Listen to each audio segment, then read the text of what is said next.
Hello guys, তোমরা কেমন আছো? আশা করি সবাই ভালো আছো। আমিও ভালো আছি, কিন্তু খুব একটা ভালো নেই। কারণ তোমরা বুঝতেই পারছো আমার একটু রাটা চেঞ্চে লাগছে, কারণ গলায় খুব ব্যথা আর সর্দি কাশি করেছে, জ্বরও এসেছিলো। তো যাই হোক, কিছু তো করার নেই। তো অনেকদিন তোমাদের সাথে কিছু শেয়ার করা হয়নি, তাই ভাবলাম চলো আজকে তোমাদের সাথে কিছু শেয়ার করি। তো আজকে দেখো কত সুন্দর সবুজ সবুজ প্রকৃতিটা, খুব সুন্দর লাগছে। আর মেঘলা মেঘলা দিন আজকে। তো দুদিন যা গরম দিচ্ছিল, মানে প্রচণ্ড গরম, মানে বলার কিছু নেই। তো আজকে আবহাওয়াটা একটু ঠিক আছে। তো চলো আজকে আমি আমার ছাদটা না একটু ঘুরে দেখাবো তোমাদের, ঠিক আছে? তো দেখতে পাচ্ছ তোমরা যে আমাদের সামনে নদী। হুম, দাঁড়াও আমি তোমাদের একটু ক্লোজ করে দেখাই। আর প্রচণ্ড হাওয়া দিচ্ছে কিন্তু, হ্যাঁ। আর দেখতে পাচ্ছ একদম সামনে নদীটা, এই তো, ওই তো, ওই তো। তো যাই হোক, দেখো আমি একটু পোজ মেরে নিচ্ছিলাম, ঠিক আছে, হাতে। তো যাই হোক, আমি এত কিন্তু সুন্দর না।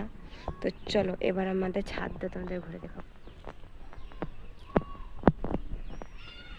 এই দেখো, এটা আমাদের ছাদ, ঠিক আছে।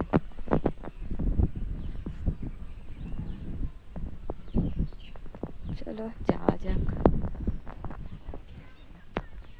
তোমরা কে কে ছাদে বাগান করতে চাও বলো? বাগান মানে করেছো কমেন্ট করে জানাবে তো। আর এই দেখো, এগুলো আমার শাশুড়ি মায়ের কাজ, আমার শাশুড়ি মা লাগিয়েছেন। তো এগুলো কি কি চারা, তোমরা কি বুঝতে পারছো?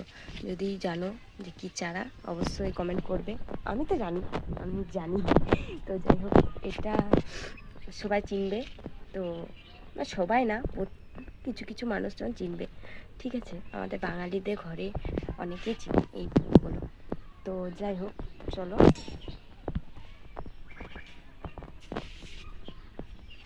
আর দেখো, আমি এই গোলাপ চারাটা লাগিয়েছিলাম, কিন্তু গোলাপ চারাটা আসলে হবে কি না আমি জানি না, হ্যাঁ। আর এই গাঁদা চারাটা লাগিয়েছি, এটা হয়ে গেছে, দেখো। আর দেখো অপরাজিতা গাছ।